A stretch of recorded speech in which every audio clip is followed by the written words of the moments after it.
ఆడ మగ పెద్ద చిన్న కులభేదం మతభేదం ఏమీ లేకుండా భగవద్గీత మీరు పడుకునే చోట మంచం దగ్గర పెట్టుకుని రోజుకు 2 శ్లోకాలు తాత్పర్యంతో సహా చదవండి. ఇంకేం ఆలోచించకండి, మూసేయండి, పడుకోండి. ముందు మంచి కళలు వస్తాయి. ప్రధాన ప్రయోజనం అది, మంచి కళలు వస్తాయి.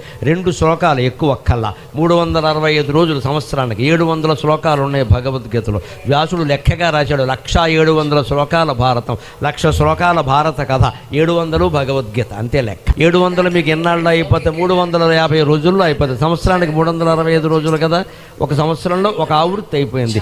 ఇలా 5 సంవత్సరాలు వరుసగా చదివితే భగవద్గీతలో కృష్ణుడు ఆశించిన గొప్ప శిష్యులందరూ మననించే తయారవుతారు.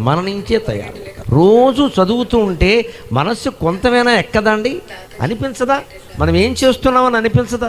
చదవాలి కదా ముందు. ఆధ్యాత్మిక విద్య నేర్చుకునే విషయంలో అప్రమత్తంగా ఉండు, అజాగ్రత్త వద్దు.